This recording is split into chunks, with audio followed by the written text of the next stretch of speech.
Hello winners, कैसे हो आप? एयरफोर्स और नेवी के सेट को बनाकर प्रसन्न हो रहे हो और आज आपके सामने एक गोल्डन शब्द से मैं शुरुआत करना चाहता हूं कि जब तक आप अपनी समस्याओं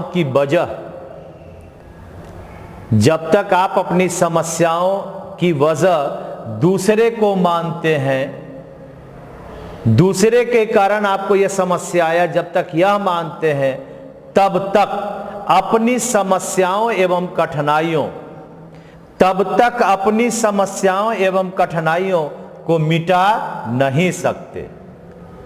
जब तक आप दूसरे को मानेंगे उसके कारण मुझे ये कठिनाई है, समस्या है, तब तक आप उस समस्या से दूरी नहीं बना सकते। वजह हर आदमी खुद होता है। अगर मैं आपसे पूछूं कि आपको चिंता है कि वैकेंसी नहीं है, तो जब वैकेंसी आएगा तो क्या उसमें एक सीट आएगा? अगर एक सीट आएगा तो वह तुम्हारा होगा कि नहीं, इसकी चिंता करो। कौन क्या पढ़ लिया, कौन क्या तुम्हें तकलीफ दे दिया, उससे संभव नहीं है कि तुम जीत जाओ। जीतोगे एक ही चीज से, वह क्या है? तो तुम्हारी अपनी खुदगर्जी। अगर तुम चाहोगे तो तुम जीत सकते हो। 11 बजे हमारा ग्रामर का सेक्शन होता है, विभिन्न क्वेश्चंस आप बनाते हैं, तो मैं चाहूंगा कि आप सभी समय आए। अभी अगर समस्या की बात करोगे तो आपके समाज में ढेर सारी समस्याएं आ गई, लेकिन दूर करने के उपाय में मैं क्या अपनी उन समस्याओं को दूर रखकर आपके लिए बहुत सारे चीजों को मैं ला रहा हूं। कंप्लीट करें अपने पूरे इंग्लिश के पाठ को 11 बजे ग्रामर सेक्शन में आकर, 4 बजे आपके पास नेवी, एयरफोर्स और वोकैब प्लस पैसेज के सेक्शन में आकर, तो फिर कहां आपका दूसरे पर यह चार्ज लगाओगे कि भाई हमारा इस कारण से नहीं हुआ, अरे चेंज करो अपने आप को, उसी कारण से मेरा ये हुआ, और इस तरह से आप जीत जाओगे। तो चलते हैं आज के सेट में, एयरफोर्स के सेट में। आज 23rd नंबर सेट को हम लोग बनाएंगे और इसकी शुरुआत आज मैं एक पैसेज से किया हूं। अब थोड़े थोड़े बदलाव करूंगा ताकि आपके पास और मजा आते रहे।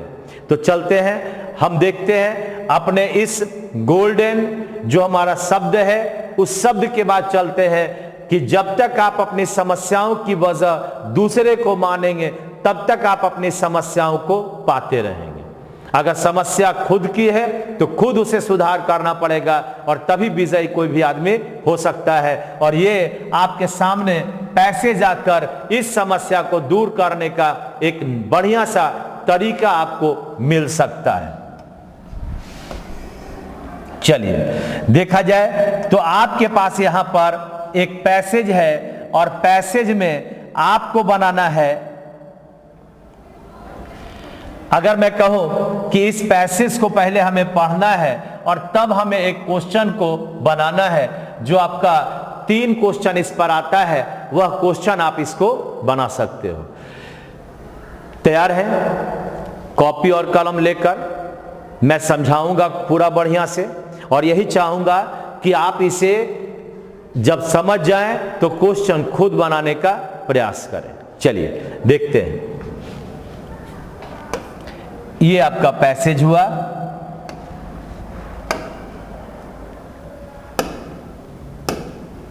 चलिए मैं तो पैसेज में है कि today perhaps your only association. Perhaps का मतलब होता है शायद,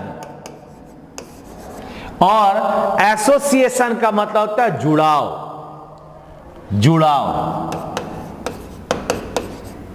आप एक शायद एक जुड़ाव आपका with the word polio, polio से जो आपका आज जुड़ाव है वह शायद किससे है?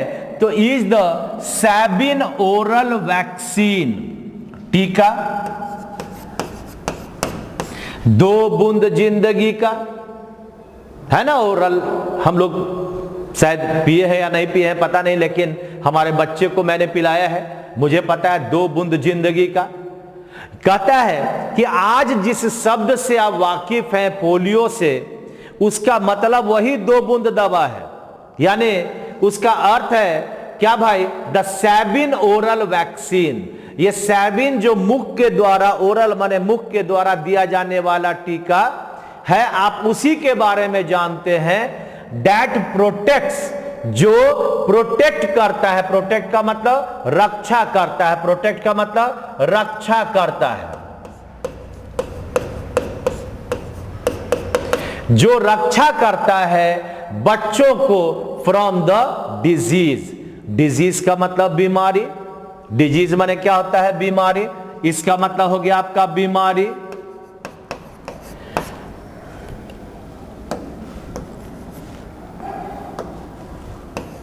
है ना? तो कहता है कि आज जिस शब्द पोलियो के बारे में आप जो जानते हैं, उसका मतलब हमारे दिमाग में यही आता है कि 2 बूंद जिंदगी का जो ओरल हमारा पार्ट है, वैक्सीन है, बस उसी का नाम हम लोग पोलियो के रूप में जानते हैं। यह जो वैक्सीन है, यह क्या करता है? रक्षा करता है बच्चों का फ्रॉम द डिजीज, रोगों से बचाव कराता है। 2 बूंद जिंदगी का रोगों से बचाव कराता है। 55 ईयर्स एगो, आज से 55 साल पहले, आज से 55 साल पहले, दिस वाज नॉट सो, ऐसा नहीं था। 55 साल पहले ऐसा नहीं था। द ड्रेडेड डिजीज, ड्रेडेड का मतलब भयानक, हाँ, ड्रेडेड का मतलब घातक, इसको आप कहते हो घातक। डेडली, जिसको हुआ सीधे खत्म कर दिया।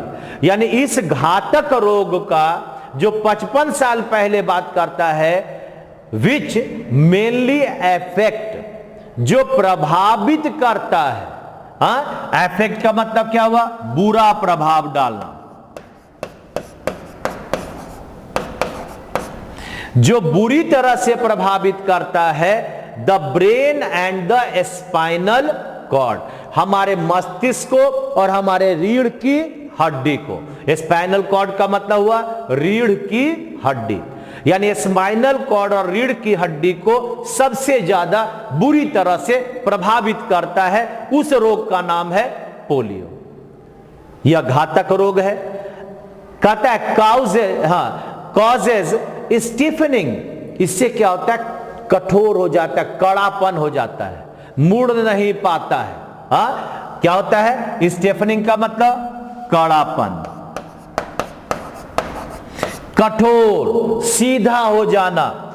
एंड वीकेनिंग, कमजोर, वीकेनिंग का मतलब कमजोर। ऑफ द मसल्स, मांसपेशी, मसल्स का मतलब क्या हुआ? मांसपेशी। हाँ, जो मांसपेशी है उसको कमजोर कर देता है यह रोग, क्रिपलिंग कर देता है, रेंगने वाला। हाँ, क्रिपलिंग यानी रेंगने वाला, अब खड़ा नहीं हो सकता, रेंग रेंग कर चलता है। पैरालाइसिस, लकवाग्रस्त। पैरालाइसिस का मतलब क्या हो गया? लकवा ग्रस्त, यानी चलने लायक नहीं छोड़ता है।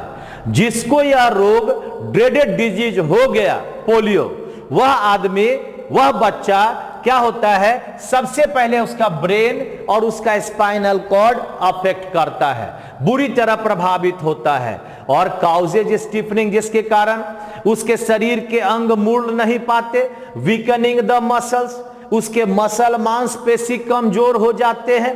क्रिपलिंग, पंगु हो जाता है। एंड पैरालाइसिस, लकवाग्रस्त हो जाता है। विच इज वाई, जिसके कारण I am in wheel chair today, ये जो लेखक है कहता है इसी कारण से मैं व्हील चेयर पर हूं।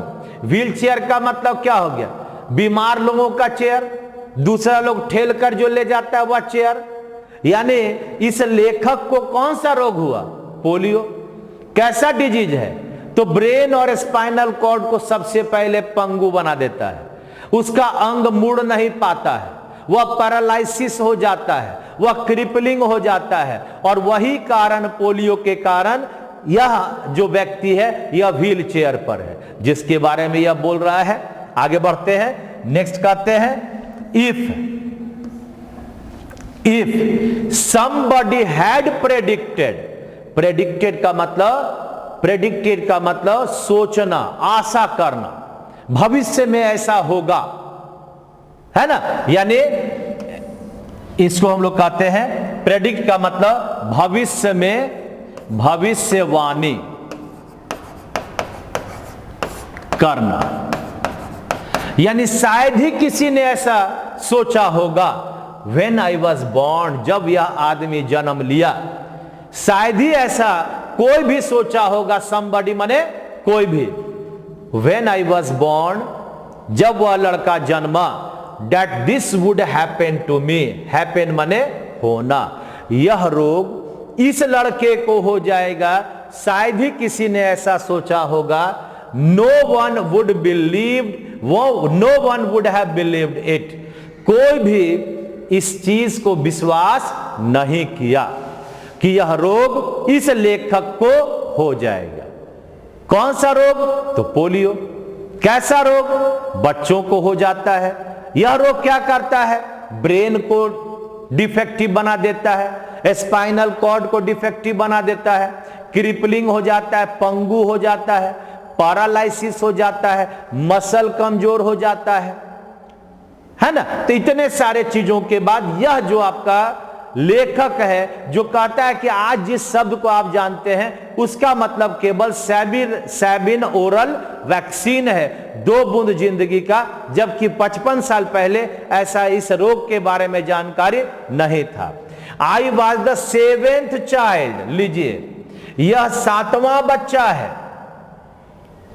इन अ फैमिली, एक परिवार का यह 7वां बच्चा है। अ 4 पेयर्स ऑफ ब्रदर्स, अरे 4 पेयर्स का मतलब कितना हुआ जी? 8। कितना यह इसके भाई बहन हैं, यानी कुल मिलाकर 8 हैं। And sisters with a huge gap, 23 year gap, huge माने विशाल, हाँ 23 ईयर गैप, 23 साल का गैप है between the first and the last. यानी जो अंतिम बच्चा है और जो पहला बच्चा है उसके बीच में कितना अंतर है? सोचिए, 20 साल का अंतर है, 23 साल का अंतर है। कमाल की बात है। आई वॉज टोल्ड, मुझे कहा गया, दैट अनलाइक द अदर्स, दूसरे की तरह नहीं होना। अदर्स माने दूसरा, अनलाइक की तरह, की तरह नहीं होना। हाँ, यानी यह इसको कहा गया कि तुम जो बाकी लोग था उसकी तरह नहीं थे। I was so fair and brown heard, वह गोरा चिट्टा था, फेयर था, गोरा था, ब्राउन हेयर्ड, उसके बाल भूरे थे। बाल कैसा था? भूरा था, गोरा चिट्टा था। यानी उसके अन्य जो भाई बहन थे थोड़ा काला होगा, थोड़ा बाल भी काला होगा। That I looked more like a foreigner, ये जो बाल इसका भूरा था और यह आदमी खुद गोरा था, इसके कारण यह फॉरेनर लग रहा था। फॉरेनर का मतलब क्या होता है? विदेशी। कैसा लग रहा था जी? तो विदेशिया लग रहा था। दैन दाऊद बोहरी, ये दाऊद बोहरी एक परिवार का नाम हो गया, जैसे सिन्हा फैमिली है ना, तो एक पारिवारिक नाम हो गया। कहता I was also considered, considered का मतलब माना जाता था। कंसीडर्ड का मतलब क्या हुआ?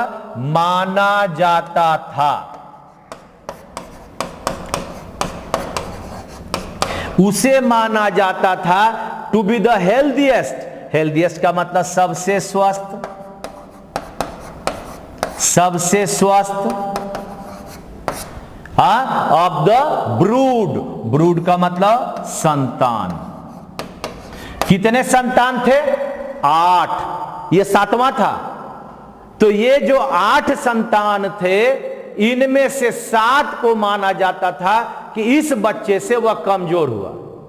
सबसे स्वस्थ पैदा लेने वाला कौन? यही लेखक था, जिसको कौन सा रोग हो गया था? तो पोलियो। यानी ये इस पूरे कहानी का मतलब हुआ कि आज जिस हम सैबिन ओरल वैक्सीन को जानते हैं, वह आज से 55 साल पहले उस पोलियो नामक रोग की चर्चा नहीं थी।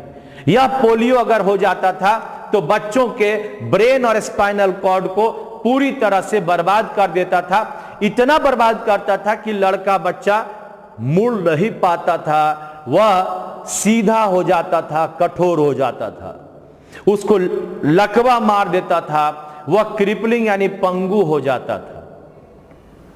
यह लेखक को उसी रोग के कारण यह व्हील चेयर पर आ गया और कहता है कि जब मैं पैदा लिया तो सबसे ज्यादा स्वस्थ इसे ही माना जाता था।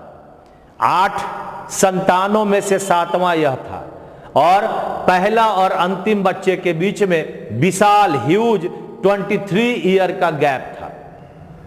चलिए, तो ये तो रहा आपका पैसेज। अब इस पैसेज पर हम इसके क्वेश्चन को बनाएंगे और देखेंगे कि हमारा क्वेश्चन कैसा बना।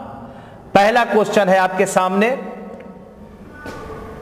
Polio the dreaded disease mainly affect. कहता है कि जो हमारा पोलियो है यह शरीर के किस अंग को सबसे ज्यादा प्रभावित करता है। तो क्वेश्चन का उत्तर आप देखिए, हम हिंदी बता दिए, अब जरा उत्तर देखिए क्या होगा भाई।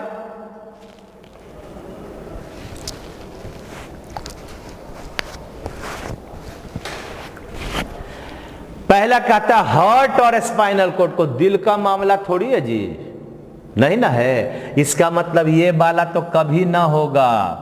होगा क्या? ये वाला तो कभी नहीं होगा। दिल का कहां मामला है? दिल में कोई छेद थोड़ी हो रहा है। Brain and spinal cord, brain रीढ़ की हड्डी, यही तो है आंसर। इसका उत्तर कौन सा होगा? तो 2 नंबर। तीसरा कहता है ब्रेन एंड नर्व्स, यानी नस की बीमारी थी ना, ये भी नस, नर्व का मतलब नस, नहीं होगा। ब्रेन एंड हार्ट, ये तो होबे नहीं करेगा। तो आपका उत्तर 1 का उत्तर बन गया 2 नंबर। ठीक है ना? बढ़िया है, मजेदार है पैसेज। और इसके बाद आप कहानी बनाते हैं। कहानी के बाद आपके पास इस तरह से क्वेश्चन आ रहे हैं। चलिए आगे बढ़ते हैं। क्वेश्चन नंबर 2 है। चलिए, कहता है कि टू से समथिंग अबाउट द फ्यूचर, भविष्य के बारे में, भविष्य के बारे में बताने वाला शब्द कौन है? जो भविष्य के बारे में बताता है। क्या? शायद ही someone had predicted about the author that he would have the disease like polio. उसके पास यह रोग पोलियो होगा, शायद ही कोई प्रेडिक्ट किया था। यानी आपके पास इसका उत्तर कौन होगा? प्रेडिक्ट होगा। भविष्य के बारे में सोचना, बताना। और ये एडिक्ट का मतलब बुरी लत होना, वर्डिक्ट का मतलब विजय, जीत, और प्रोटेक्ट का मतलब बचाना, है ना? तो इस तरह से अगर हम भविष्य के बारे में बात करना चाहते हैं तो हमारे पास उत्तर होगा प्रेडिक्ट करना। मैं प्रेडिक्ट करता हूं कि अगर 50 सेट एयरफोर्स का बना दिया नेवी का, तो आने वाले समय में आप कभी भी ऐसे सेट को बनाने के बाद आपका क्वेश्चन नहीं छूटेगा। ये मैं प्रेडिक्शन कर रहा हूं और ये बिल्कुल सही होकर रहेगा। क्वेश्चन नंबर 3 में चलते हैं। आइए देखिए, ध्यान से देखिएगा।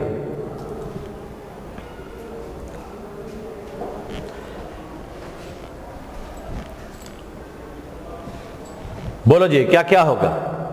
बनाइए।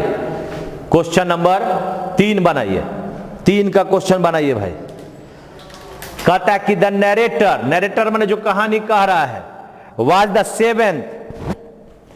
the seventh child in a family that had, इस परिवार में कितने बच्चे थे? इस 7वां था। कहता है 4 पेयर। अरे पेयर माने क्या होता है जी? 8 चिल्ड्रेन। क्या क्वेश्चन है? 4 पेयर। हो गया, 8 हो गया। बात समझ में आया? तो इस तरह से हमारे पास इस क्वेश्चन का उत्तर बना 3 नंबर। पैसेज पर पकड़ बनाइए और जीतिए दुनिया। ये पैसेज जो मैं पढ़ाया, ऐसा मत समझो कि केवल नेवी एयरफोर्स के लिए है, उन सभी विद्यार्थियों के लिए है जो इंग्लिश सीखना चाहते हैं, जिन्हें CHSL, bank, CGL, air force, navy, या आपके पास क्या उसको कहते हैं भाई, बहुत सारे एग्जाम्स हैं, NDA है, CDA है, किसी भी एग्जाम में, MTS है, सब में फायदा वाला है। चलिए तो चलते हैं आगे, क्वेश्चन नंबर 4। अब थोड़ा प्रारूप बदल गया है, अब देखा जाए आगे पास क्या है। Choose the word almost opposite in meaning. अब हमें अपोजिट खोजना है, विपरीत खोजना है। तो ये विपरीत जब खोजना है यानी एंटोनिम खोजना है, तो एंटोनिम कौन है? मैकेबर। मैकेबर का मतलब होता है भद्दा। हाँ, इसका मतलब हुआ, मैकेबर का मतलब हुआ भद्दा। जब भद्दा हुआ तो इसका उल्टा क्या होगा? इसको आप कहते हैं अट्रैक्टिव यानी आकर्षक। होगा ना जी? क्या होगा? आकर्षक होगा मैकेबर का, भद्दा का। और ग्रुसम का मतलब भी भद्दा। ये तो सिनोनिम हो गया। थॉरो, पूरा का पूरा, संपूर्ण, इसको कहते हैं संपूर्ण। सुपरफिशियल, छिछला, जिसको आप बेकार भी कह सकते हो। हाँ, छिछला या बेकार कह सकते हो। तो इस तरह से हमारा मैकेबर का मतलब हुआ भद्दा, बेकार, माने विकर्षण भी कह सकते हो। और इसका उल्टा हो गया अट्रैक्टिव यानी आकर्षक। आगे आपका ग्रुसम माने भद्दा, ये तो आपका सिनोनिम ही बन गया। थॉरो का मतलब पूरा, कोई मतलब नहीं है। और सुपरफिशियल माने छिछला, बेकार, इसको भी आप कह सकते हो मैकेबर। तो हमारा उत्तर बना 4 का 1 नंबर। आगे है क्वेश्चन नंबर 5। चलिए देखिए, अब आपके सामने आ गया one word substitution. One word substitution. अब वन वर्ड सब्स्टिट्यूशन में हमें यहां देखना है कि कौन सा हमारा उत्तर बनेगा। कहता है कि comment added to a text और डायग्राम, यानी किसी लिखित भाग पर टिप्पणी करना। किसी लिखित भाग या चित्रों पर क्या करना? टिप्पणी लिखना। कहता है किसी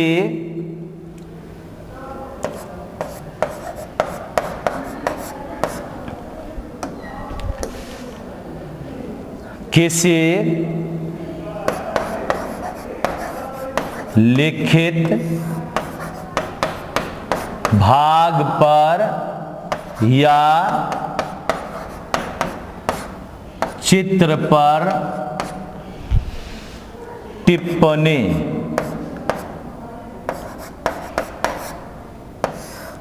लिखना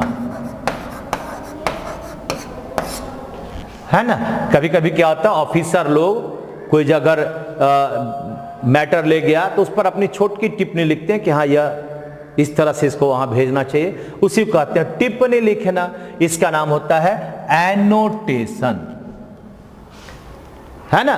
क्या होता है? एनोटेशन। लेक्सिकॉन का मतलब क्या होता है? शब्दकोश। डिक्शनरी जिसको कहते हो, क्या हो गया? लेक्सिकॉन का मतलब शब्द कोश, डिक्शनरी। टर्मिनोलॉजी, टर्मिनोलॉजी का मतलब क्या हो गया? शब्दों का शब्दावली कहो इसको, इसको बोलते हैं शब्दावली। हाँ, यानी किसी पार्ट का इस शब्द का कितना और शब्द बन सकता है, टर्मिनोलॉजी। फैटल, इसका मतलब क्या हो गया जी? घातक। तो ये हमारा उत्तर बन गया। इसका हिंदी हो गया किसी लिखित भाग पर या चित्र पर कोई टिप्पणी लिखना, उसे कहते हैं एनोटेशन, यानी उत्तर नंबर हो गया 2। ठीक है, इसको आप कह सकते हो टिप्पणी। हो गया भाई? हाँ, तो 1 वर्ड खत्म। इसका उत्तर बन गया 2 नंबर। क्या था? Comment added to a text और डायग्राम। चलिए भाई आगे बढ़ते हैं, नेक्स्ट बढ़ते हैं। क्वेश्चन नंबर, अरे ये तो अब अलग तरह का क्वेश्चन आ गया जी। देखिए, अभी तक तुम लोग पढ़ रहे थे कि कैसे हम लोग एक लाइन के विभिन्न टुकड़ों को बना लेते हैं। अब आपके पास आ गया कि एक लाइन है, एक लाइन दिया हुआ है और इसके आधार पर PQRS यहां है, जिसे हमें तोड़कर इसके साथ जोड़ना है। बात समझा? कहता है one day Guru Nanak went to a small village. पहले ध्यान से तुम्हारा पढ़ना है। एक दिन गुरु नानक कहां गए? एक छोटे से गांव में गए। क्या है? एक दिन गुरु नानक एक छोटे से गांव में गए। So he went to a small house, इसलिए वे एक छोटे से घर में गए।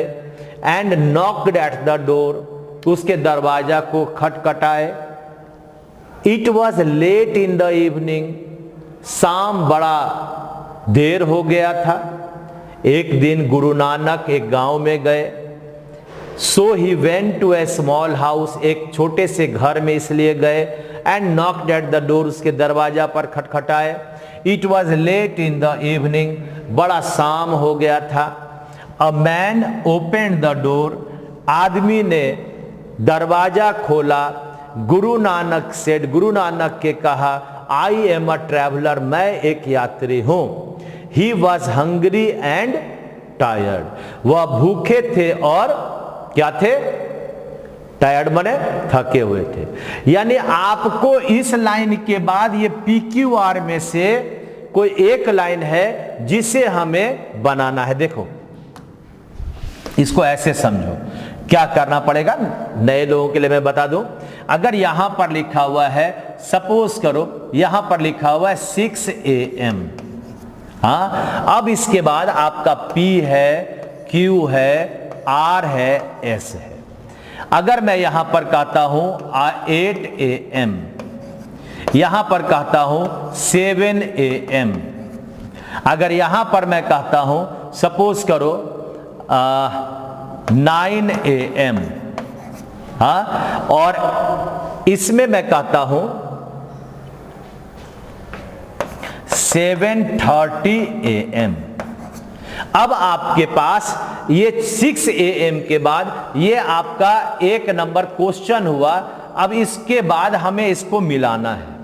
तो पहले 6 AM के बाद कौन सा आएगा? 6 AM के बाद कौन सा आएगा? 6 के बाद आ जाएगा 7 आएगा। 7 के बाद कौन आएगा? 7:30 आएगा। 7:30 के बाद कौन आएगा? 8 आएगा। 8 के बाद कौन आएगा? 9 आएगा। इसका मतलब 7 किस में है? Q में। 7:30 किस में है? S में। 8 किस में है? P में। और आपका 9 किस में है? तो R में। यानी हमारा उत्तर क्या बना? QSPR। ये इस तरह से हमारा ये पूरा का पूरा जंबल है। अगर हम इस जंबल की बात करें तो कैसे इसके हिंदी को हम लोग करते हैं, देखिए अगर मैं हिंदी भी लिख दूं तो शायद तुम्हें फायदा मिल जाए। थोड़ा 5 मिनट का और समय लगेगा। अगर मैं हिंदी कहता हूं, कहता है कि एक दिन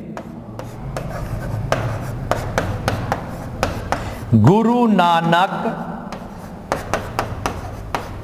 एक गांव गए, एक गांव में गए।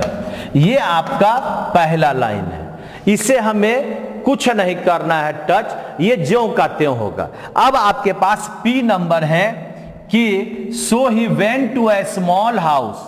अब है आपका यहां पर पी नंबर, इसलिए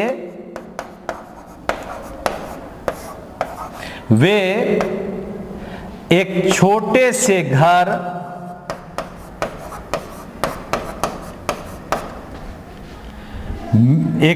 से घर में जाकर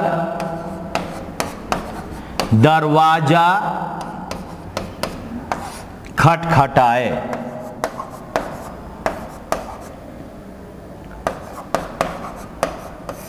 हो गया, ये आपका पी नंबर हुआ। अब है आपका क्यू नंबर। क्या भाई? It was late in the evening, यानी शाम में देर हो गया था। इसका मतलब क्या हो गया? शाम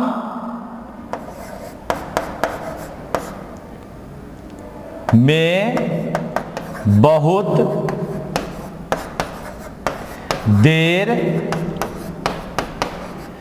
हो गया था। हाँ, फिर है आर नंबर। क्या भाई? A man open the door, एक आदमी ने दरवाजा खोला। एक आदमी ने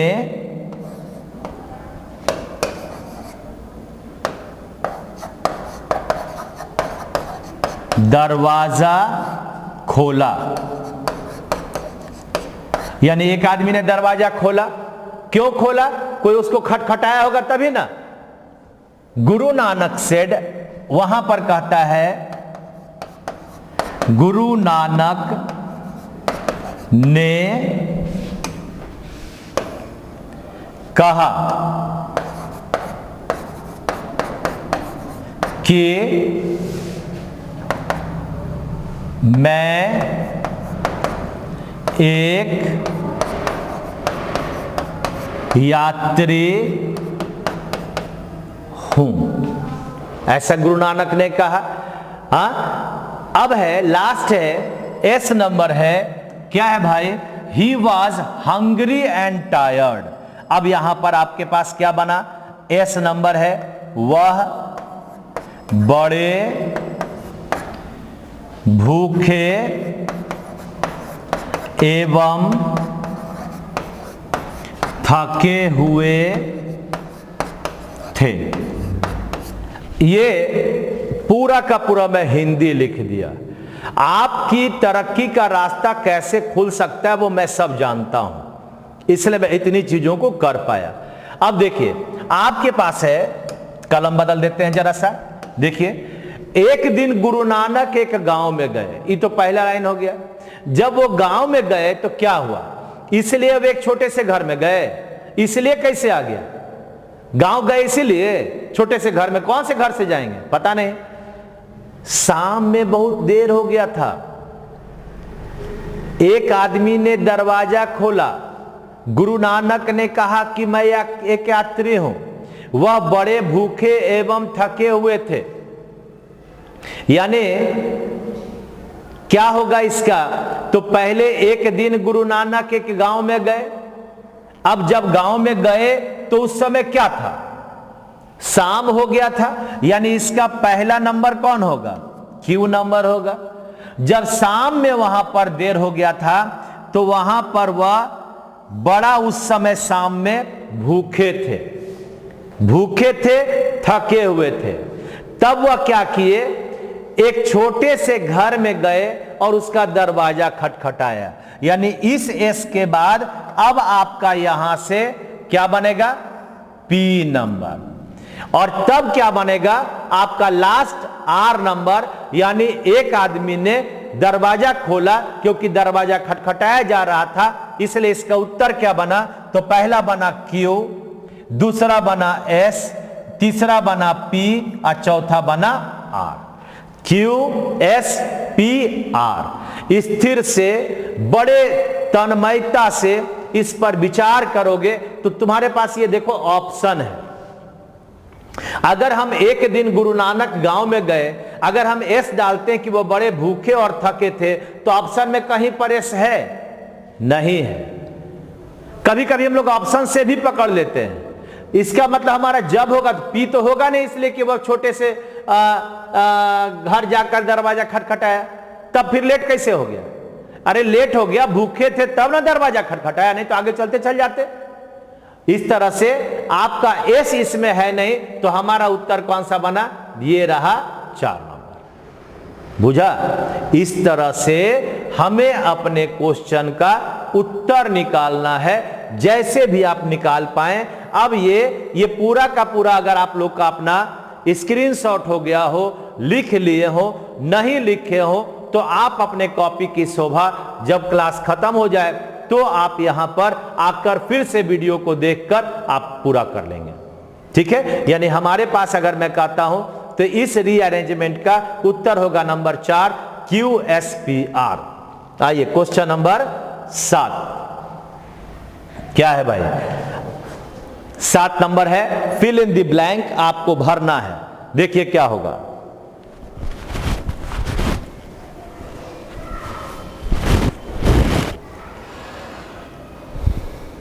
देखो ध्यान से पढ़ो, क्या होगा इसका उत्तर? जिनके पास इरादे होते हैं उनके पास बहाने नहीं होते हैं, ये जान लेना। इसलिए इरादों को मजबूत करो, बहानों को मजबूत मत करो।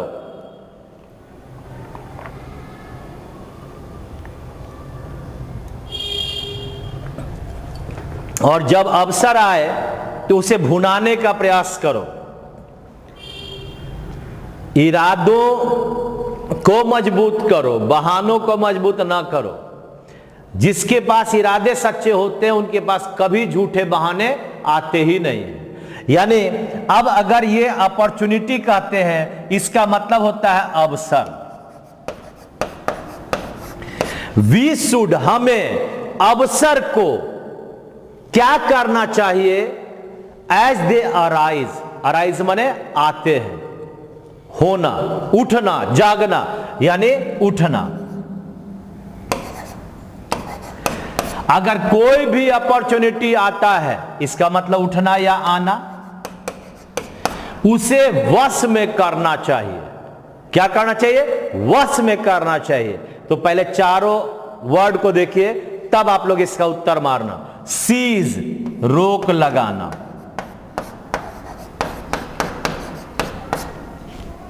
साइज, आकार। स्नीज, छींकना। और सीज, वश में करना। बोलो उत्तर। हाँ, यानी अवसर को वश में करेगा, उत्तर अमर होगा 4। अवसर को वश में करेगा, उत्तर अमर होगा 4। बात समझा? तो इस तरह से आपके पास 7वां का उत्तर बन गया 4 नंबर। चलिए क्वेश्चन नंबर 8 की ओर चलते हैं। ये रहा 8वां। बोलो जी।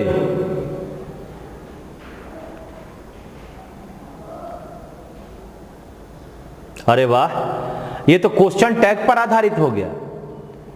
ये क्वेश्चन जो फिल इन द ब्लैंक है, ये क्वेश्चन टैग है। कहता है your father used to be principal of this college. Used to be, यानी अगर हमारे पास एक वर्ड आए यूज्ड टू बी, तो इसका हमें यहां से क्वेश्चन टैग खोजना है। देखो एकदम छोटा सा चीज देख लो, आप कभी भी क्वेश्चन टैग में नहीं गड़बड़ कर सकते। अगर हम कहते हैं ही इज गोइंग, तो अगर हमें इसका क्वेश्चन टैग बनाना है तो इसका बनेगा इजंट और ही, है ना? तो जब हम ऐसा बनाते हैं तो आप एक बक्सा बना लो, खुद समझ जाओगे कि यहां पर क्या था, यूज्ड टू। इसका बनता है यूज्ड टू का डिडंट और प्लस सब्जेक्ट क्वेश्चन मार्क। अगर आर आ गया तो आर का क्या बनता है जी, आरंट। ये आपका एक बक्सा बन गया। अगर हम एम कहते हैं तो इसका भी बनता है आरंट। आई एम गोइंग कहेंगे तो बन जाएगा आरंट आई। हाँ, अपॉर्चुनिटी मिला, सीज करो इसको। अगर मेरे पास ये भी एक आपका बक्सा बन गया। अगर आपके पास विल आता है तो इसका बनाना वोंट। अगर आपके पास सैल आता है तो इसका बनाना सांट। अगर तुम्हारे पास कैन आता है तो इसका बनाना कांट। यानी ये भी आपका एक बक्सा हो गया। इतना सीख लोगे तो आपका क्वेश्चन टैग बनने लगेगा। अगर मैं कहता हूं, सपोज करो मेरे पास एक क्वेश्चन है, मैं कहता हूं आई एम गोइंग, तो इसका क्वेश्चन टैग बनेगा आरंट आई। उसी तरह से रहेगा ही विल गो तो बनेगा वोंट ही। अगर मैं कहूंगा वी शैल गो बनेगा सांट वी। अगर रहेगा आई कैन गो रहेगा कांट। डबल एन नहीं है, सिंगल एन है। तो ये इसमें यूज टू का क्या बन गया था, यूज टू का क्या बन गया था, देखो तो ध्यान से। अगर मैं यूज टू कहता हूं तो हमारे पास क्या बना, ये रहा यूज टू में बना तुम्हारा क्या बना भाई, ये यूज टू का बना तुम्हारा डिडंट प्लस सब्जेक्ट। तो हमें अपने उत्तर की ओर अगर चलेंगे तो हमारा उत्तर बनेगा कौन सा भाई, तो बना एक नंबर। क्या बना यहां, डिडंट और ही। वाह, अति सुंदर, मजा आ गया। अब आगे बढ़ते हैं क्वेश्चन नंबर 9। देखो, हां, आर्टिकल पर प्रश्न है, ध्यान रहे।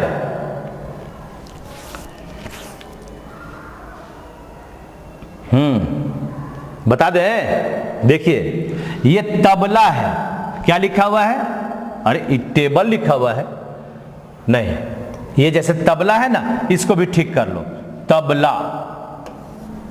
हाँ, कहता है career in playing tabla is good enough then selling dash tabla. तो तबला क्या है जी, तबला क्या है, ये तबला है म्यूजिकल इंस्ट्रूमेंट, ठीक है ना। यानी द लगता है अवश्य प्लस म्यूजिकल इंस्ट्रूमेंट, यानी किसी भी वाद्य यंत्र के पहले, वाद्य यंत्र के पहले द अवश्य लगता है जब इसका प्रयोग मूल अर्थ बजाना में हो। जैसे he is playing the tabla the harmonium, है ना, क्या लग गया, द लग गया, द लग गया। ये वाद्य यंत्र हो गया। अरे बजाने के लिए ही नहीं सबका यूज करते हैं, तबला धाक धाक धिन। तो अब जब हम इसका म्यूजिकल इंस्ट्रूमेंट सिंपल लाए, जहां आपके पास नियम आ गया कि अगर वाद्य यंत्र के पहले द का प्रयोग अवश्य लगता है जब इसका प्रयोग मूल अर्थ यानी बजाना में हो। लेकिन आप जब कहते हो, लेकिन अन्य अर्थ बेचना, खरीदना, देना, अन्य अर्थ में इसके पहले एक के लिए ए एन का प्रयोग होगा। चलिए बताते बताते कितने बढ़िया चीज को बता दिए।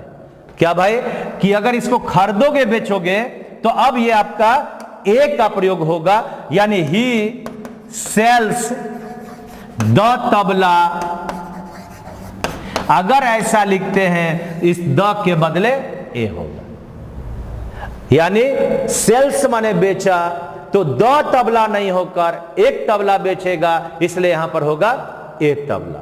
जब हम इस संपूर्ण चीज में देखें मूल अर्थ में, यानी अगर हम बजाने के अर्थ में करेंगे तो हमें द लगाना अवश्य पड़ेगा।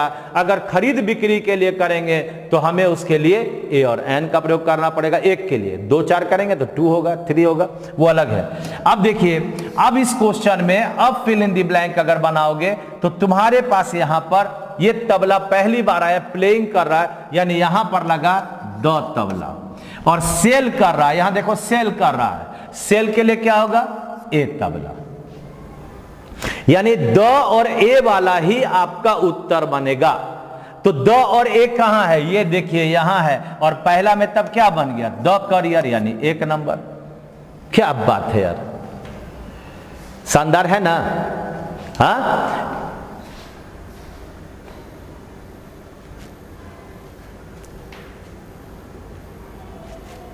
शानदार है। तो इस तरह से हमारा उत्तर हुआ the career in playing the tabla is good enough then selling a tabla.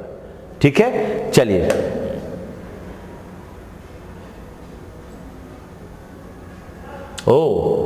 ए भाई, ये 8 नंबर में एक छोटा सा चीज गलती हो गया था जी। ये हमारे पास ये डिड ही ना होकर हमारा यहां पर छूट गया है, इस जगह पर होना चाहिए डिडंट। थोड़ा सा बैक जाकर उसको ठीक कर लो, क्या बनेगा, पूरा इसको ऐसे लिख लेना, डिडंट और ही, है ना। ये जल्दीबाजी में हमसे उत्तर यहां डिड ही लग गया, लेकिन सब चीजों में मैंने तुमको यहां बताया भी है कि यूज टू का हमारा जो बनेगा वह डिडंट प्लस सब्जेक्ट होगा। एक बैक माइंड में आया कि अरे डिडंट में एंटी तो था ही नहीं। चलिए आपका ठीक करवा दिए, नहीं तो कल आप कमेंट लिखते कि सर ऐसे गलती हो गया। कभी कभी माइंड से कोई चीज ओझल हो जाता है और क्वेश्चन हमारे सामने रहता है कुछ और, लेकिन जो बताते चलते हैं उसमें लगता है कि यही होगा। जनरल आदमी, हम भी जनरल आदमी है तुम्हारी तरह भाई। ठीक है, तो अब चलते 8 का उत्तर 1 नंबर, एनटी लगाकर ठीक कर लेना, बाकी तो कुछ होगा नहीं इसमें। ठीक है, अब चलते हैं, आपका 10 नंबर था। आओ जी। He was advised by the father to take care of, क्या बना, to take care of, देखभाल करना, take 2 number, take care of, यानी देखभाल करना, है ना। टेक केयर ऑफ का मतलब देखभाल करना। तो ये फ्रेज है, इसमें क्या हमें करना है, नथिंग एल्स। ठीक है, उत्तर नंबर हो गया आपका 2 नंबर। आगे बढ़िए 11। चलिए देखिए, the noun form of speak. Speak का नाउन क्या बनेगा, स्पीक तो वर्ब हो गया ना, ये क्या हो गया वर्ब, और इससे हमें नाउन बनाना है, बनेगा स्पीच वाच्य। क्या बना, स्पीच बना, वाच्य, यानी यहां बना SPEECH। बुझा, स्पीच बनाइए, स्पीकडम, स्पीकशिप और स्पीकिंग सब गलत है, ये तो भर में ING लग गया, इसलिए हमारा उत्तर बना 4 नंबर। आइए 12 नंबर। हाँ भाई, फ्रेज है, फ्रेज है, idiom and phrase.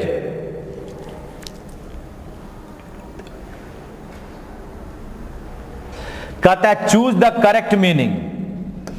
Choose the correct meaning as given idiom and phrase.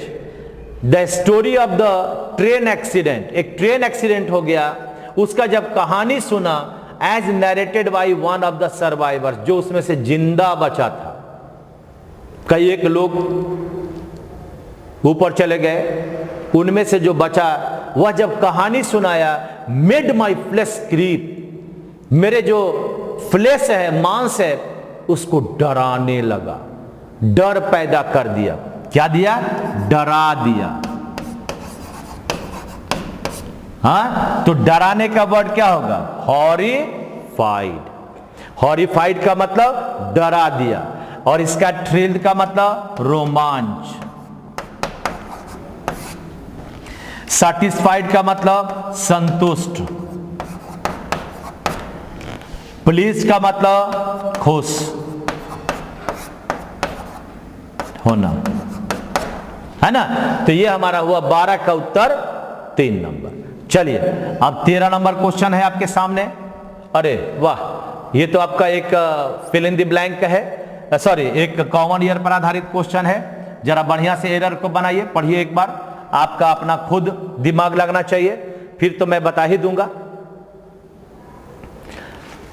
कहता है पम्मी इमीडिएटली रियलाइज्ड, पम्मी को अचानक महसूस हुआ that her mother was trying to explain the importance of giving proper instructions। अरे यार ध्यान से देखिएगा तो उत्तर आपका मिल जाएगा। पम्मी के बाद रियलाइज्ड वर्ब आया, सही है, कोई गलती नहीं है। That her mother was, mother के लिए was trying, ये भी सही है। टू एक्सप्लेन, मदर के हर मदर माने पम्मी एक्सप्लेन करना चाह रही थी the important of giving proper instruction. The importance of, क्या बनेगा यहां पर? बनेगा ये जो आपके पास है, the important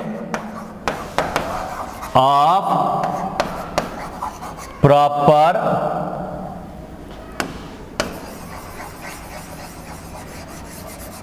of dash dash instructions. देखिए ये ऑफ के पहले क्या होता है? हमेशा नाउन आएगा, और ये क्या है? एडजेक्टिव। कभी भी क्या होगा, अगर हमें जानना है इस चीज को, द, ये गलत सेंस हो गया, ये यहां पर होगा नहीं। द प्लस नाउन और प्लस ऑफ प्लस नाउन। तो इंपॉर्टेंट का एडजेक्टिव क्या होता है? आप लोग तो पढ़ते ही आ रहे हैं इसमें, इंपॉर्टेंस। यानी अब अगर हमें इसे बनाना होगा तो हमें बनाना पड़ेगा द इंपॉर्टेंस। ये हो गया नाउन, जिसमें सी आ जाएगा वह नाउन बन जाएगा। एडवाइस, पेशेंस, ग्रीवांस सब नाउन हो गया।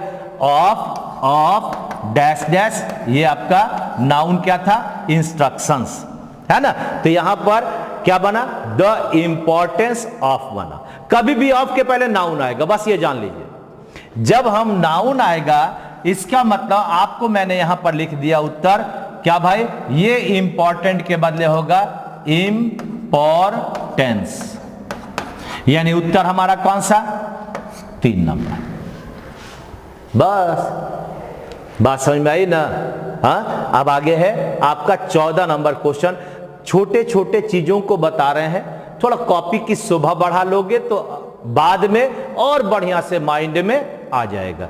आइए क्वेश्चन नंबर 14 देखो जी।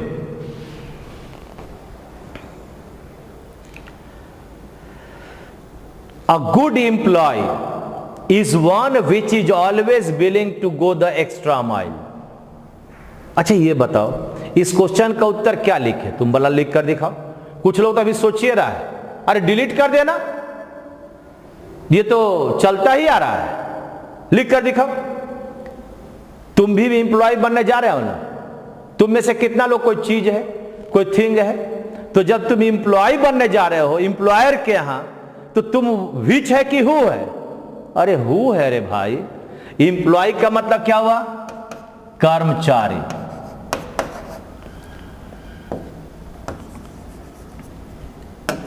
कर्मचारी, कर्मचारी क्या हो गया? व्यक्ति हो गया ना जी। हाँ, a good employ is one which, अब इस कर्मचारी के लिए भी चलाओगे, विच तो चीजों के लिए लाते हो, इसलिए यहां पर यह बन जाएगा हु इज ऑलवेज। कर्मचारी के लिए हमें विच न लाकर हु का प्रयोग करना पड़ेगा। बात समझा? यानी हमें एम्प्लॉय के लिए हमें क्या लाना पड़ेगा? तो विच नहीं लाकर हु को लाना पड़ेगा, इसलिए हमारा उत्तर बनेगा 2 नंबर। क्या लाजवाब चीज बता दी है। हुआ, माइंड सेट करके आओ और अगला क्वेश्चन बनाने में अपना ध्यान लगाइए। देखिए क्या लिखा हुआ है, क्वेश्चन बनाओगे उत्तर बनेगा। सब्जेक्ट वर्ब एग्रीमेंट में जाइए, हमारे प्लेलिस्ट के सब्जेक्ट वर्ब एग्रीमेंट में इस पर पूरा का पूरा सेट बना हुआ है, आप उसे पढ़िएगा, सारा क्वेश्चन आपसे बनने लगेगा।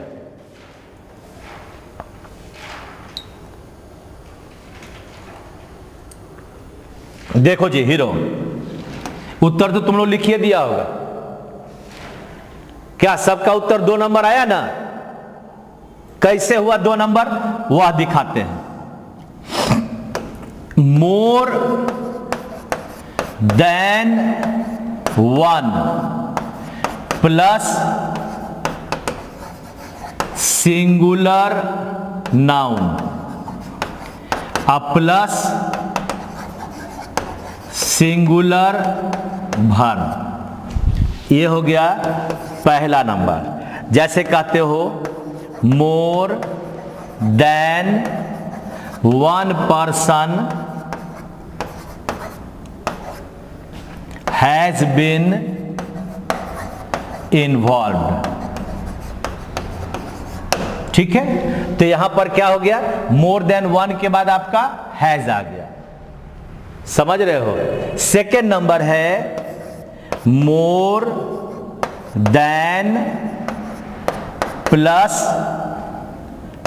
2 3 etc plus plural noun plus plural verb. यानी अगर मैं अब कहता हूं मोर देन 6 बॉयज या 6 पर्सन्स हैव बीन इन्वॉल्व्ड, तो यहां पर हैव आया और इसका लास्ट आपके पास है, लास्ट है इसका तीसरा है, कलम चेंज कर ले जरा, कि मोर प्लस प्लूरल नाउन और प्लस देन 1,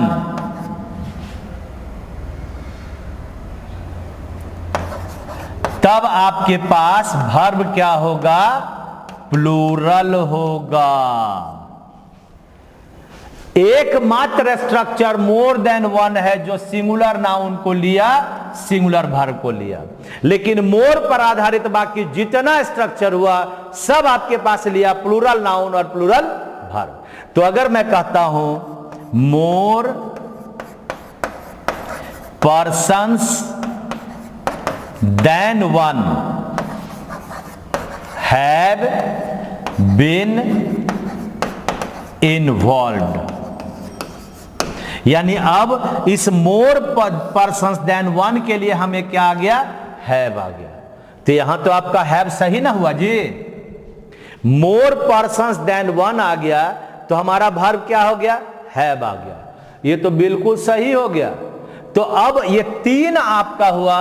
एक ही याद करो कि मोर देन 1 के बाद सिंगुलर नाउन सिंगुलर वर्ब आएगा और बाकी जितना मोर पर आधारित आएगा सब प्लूरल नाउन को लेगा, प्लूरल वर्ब को लेगा। तो अब अगर हम लोग चलते हैं, आप लोगों में से जो जो लोग 2 नंबर मारे थे जल्दी से डिलीट करो और उत्तर लिखोगे 4 नंबर। हाँ, क्या होगा उत्तर? 4 नंबर। यहां मोर पर्सन्स देन वन है, मोर देन वन नहीं है, इसलिए हमारा उत्तर यहां पर हैव बिल्कुल सही है। तो उत्तर बन गया आपका 4 नंबर। अब क्या करें बताओ? तुम लोग तो दो दो दो दो दो दो दो दो कबड्डी खेलने लगे थे। चलिए आगे बढ़ते हैं। क्वेश्चन नंबर ये रहा, नरेशन। बोलो जी हीरो। नरेशन है, द टीचर सेड, स्पीच बनाना है। The teacher said to the boys, can you sit still and do your work. सबसे पहले सेड है, तो सेड है यानी यहां पर आस्क्ड बन जाएगा, क्वेश्चन वाला है, यानी यहां पर क्या बन गया? आस्क्ड। हाँ, थोड़ा लाल वाला ले ले, अच्छा लगता है। जब ये बदल गया, यहां पर क्या लग गया? इफ या वेदर। यू किसके अनुसार बदला? बॉयज के अनुसार, यानी यहां बन गया दे, और कैन बन गया कुड में बना। उसी तरह से सिट योर, योर किसमें बदला जी? तो योर बदला बॉयज के अनुसार, यहां क्या बदला? देयर बदला। चलिए, द टीचर आस्क्ड, द तेरे की, पहला में तो पहला ही गलत है, पहला ही गलत है। Second number, the teacher asked the boys can't they sit, ये कैन कहां से आएगा? वो तो कुड बनेगा। थर्ड नंबर में द बॉयज टू सिट, इसमें तो कैन कुड कुछ है ही नहीं है, यानी ये है ही नहीं, तो बचा क्या? 4 number. The teacher asked the boys if they could seat still and do their work, तो 4 नंबर हो गया। ठीक है ना? क्वेश्चन नंबर 16 का उत्तर हो गया 4 नंबर। छाटना सीखिए, बन जाएगा। 17 वॉइस है भाई, वॉइस बनाना है जी। चलिए, तो क्वेश्चन है इज के बाद हरासिंग, तो जब हमारे पास इज प्लस V4 आएगा तो इसका बनेगा इज या are being plus verb number 3, यानी जैसे ही कंटिन्यूअस होगा वहां बीइंग प्लस V3 रहेगा और इज एम आर तो ज्यों का त्यों रहेगा। तो यहां पर था मी का मतलब आई, तो आई के साथ बीइंग कहां कहां है? यहां एम हरास्ड है, नहीं है बीइंग। दूसरा में वाज है, नहीं है। तीसरा में हैव के बाद बीइंग है, यह भी नहीं होगा। कहीं हैव बीइंग को लेता है, यानी उत्तर नंबर कितना? 4 नंबर होगा। क्या होगा? I am being unduly harassed by I am being आ गया, उत्तर नंबर हो गया 4 नंबर। आगे है, नेक्स्ट है 18 नंबर। चलिए देखिए, नया क्वेश्चन है, एडजेक्टिव बनाना है ब्रूटल का, ब्रूटल का बनाना है, यानी पशु जैसा व्यवहार। ब्रूटल आपका ये एडजेक्टिव है और इससे बनाना है हमें, नाउन बनाना है। उत्तर होगा 2 नंबर, यानी पाश्विक, है ना? यानी ब्रूटैलिटी बनेगा, उत्तर नंबर होगा 2। ब्रूटैलिटी बनेगा इसका, ब्रूटल का 2 नंबर। आगे है 19 नंबर। आइए, रॉन्गली स्पेल्ड वर्ड खोजता है, इनमें से कौन सा गलत है? तो गलत कौन सा है? लेजीनेस सही है, इनोसेंस गलत है, INNOCENCE, इनोसेंस मने अज्ञानता, ये हो गया आपका 2 नंबर, है ना? लेजीनेस का मतलब क्या हो गया? आलस। ओबेडियंस का मतलब क्या हो गया? आज्ञा। और एंजाइटी का मतलब क्या हो गया? चिंता। तो आपका 19 का उत्तर बन गया नंबर कौन सा? 2 नंबर। चलिए लास्ट क्वेश्चन की ओर चलते हैं। हमारा लास्ट क्वेश्चन है, ये लास्ट में आपका सिनोनिम आ गया, सिनोनिम आ गया। बोलो भाई, मैस्टिकेट, मैस्टिकेट का मतलब होता है चबाना। मैस्टिकेट का मतलब क्या होता है? चबा कर खाना। चबाना बोल दिए लोग, कहीं सबाना ना समझ जाए, है ना। तो चबाना का वर्ड कौन सा है, च्यू। चोक का मतलब गला घोटना, गला घोटना। हाँ, बाइट का मतलब दांत से काटना। स्वैलो का मतलब छिछला। तो ये आज आपका इस 20 का उत्तर हो गया 1 नंबर। तो इस तरह से आपने आज बहुत सारे चीजों को सीखा। हम यही चाहेंगे कि आप अपने इस पाठ को अपना बनाने के लिए एक बार फिर से वीडियो की ओर जाएं, देखें क्या है और यूज करें, तभी हमारा भी फायदा और आपका ही फायदा। आपका विकास हमारा विकास, आपका अवरोध हमारा भी अवरोध हो जाएगा। इसलिए आप मस्ती से पूरे सेट को बनाएं, अपने माइंड के अंदर सारे चीज को बैठाएं। आप मस्त रहें, आप स्वस्थ रहें। थैंक यू वेरी मच, धन्यवाद। आप इरादों को मजबूत करें, बहानों को छोड़ें, आप हमेशा विजेता बनेंगे। Thank you.